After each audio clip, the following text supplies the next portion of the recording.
سورة الانشقاق۔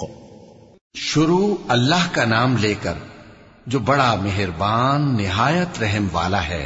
جب آسمان پھٹ جائے گا اور اپنے پروردگار کا فرمان سن لے گا اور یہی اس کے لائق بھی ہے، اور جب زمین ہموار کر دی جائے گی اور جو کچھ اس میں ہے وہ اسے نکال کر باہر ڈال دے گی اور بالکل خالی ہو جائے گی اور اپنے پروردگار کے ارشاد کی تعمیل کرے گی اور اس کو لازم بھی یہی ہے، تو قیامت قائم ہو جائے گی۔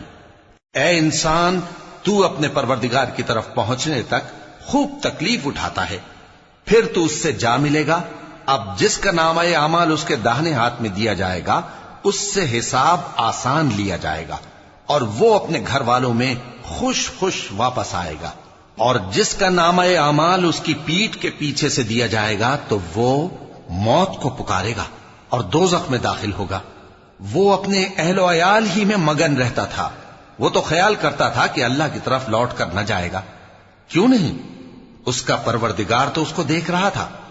سو میں شام کی سرخی کی قسم کھاتا ہوں اور رات کی اور جن چیزوں کو وہ اکٹھا کر لیتی ہے ان کی، اور چاند کی جب وہ پورا ہو جائے کہ تم لوگ درجہ بدرجہ ضرور چڑھو گے۔ تو ان لوگوں کو کیا ہوا ہے کہ ایمان نہیں لاتے، اور جب ان کے سامنے قرآن پڑھا جاتا ہے تو سجدہ نہیں کرتے، بلکہ کافر جھٹلائے جاتے ہیں، اور اللہ ان باتوں کو جو یہ اپنے دلوں میں چھپاتے ہیں خوب جانتا ہے۔ تو ان کو دکھ دینے والے عذاب کی خبر سنا دو۔ ہاں، جو لوگ ایمان لائے اور نیک عمل کرتے رہے ان کے لیے بے انتہا اجر ہے۔